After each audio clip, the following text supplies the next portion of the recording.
Ever wondered where your gold comes from?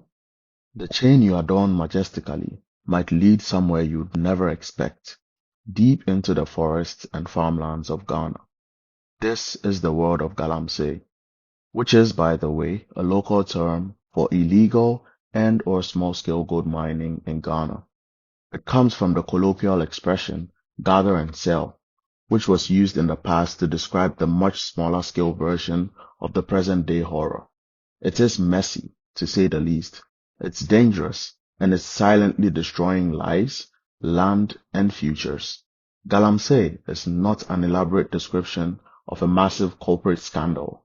It typically describes instead anywhere between 5 and 30 people working with basic tools, with no permits, no safety measures, and no environmental protection measures being enforced. They dig through arable lands as well as originally clean and healthy rivers in search of gold. The use of mercury and other toxic chemicals is quite typical and leads to poisoning the water systems in neighboring communities, as well as water systems in nearby farmlands, and making resulting farm produce quite toxic. To the people engaged in this act, however, it is merely a way to survive, a testament to the harsh conditions some people have to deal with in order to afford a few meals. Proceeds from these operations are then typically traded to larger companies who ensure that it makes its way to the various storefronts. But at what cost? Forests get irreversibly damaged. Rivers turn brown. Aquatic life is only a thing of the past, and formerly arable farmlands become wastelands, filled primarily with mercury from the amalgamation process.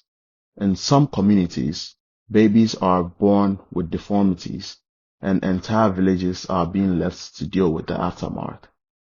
The government in 2017 saw the outcry and launched Operation Galamstop, a military-backed crackdown operation meant to bring Galamsey to a halt. And for a moment, it looked like things might change, but behind the headlines, mining continued. Some sites shut down temporarily, only to reopen days or weeks later. Others moved deeper into the bushes, away from cameras and headlines.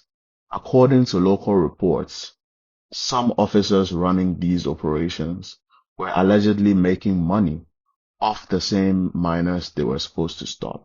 A crackdown or a cover-up?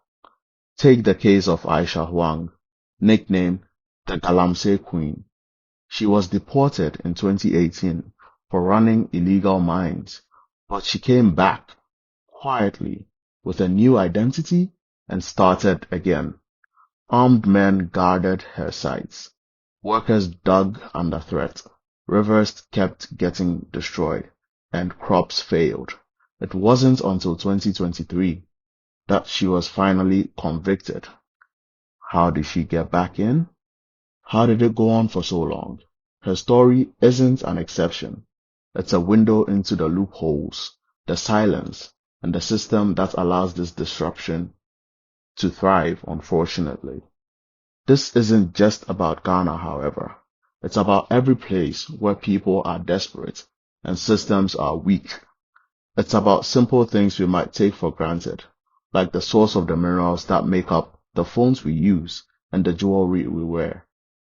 The invisible trade that leads from gold, as well as several other minerals that are being mined in Africa and other parts of the world, to various consumer retail centers around the world.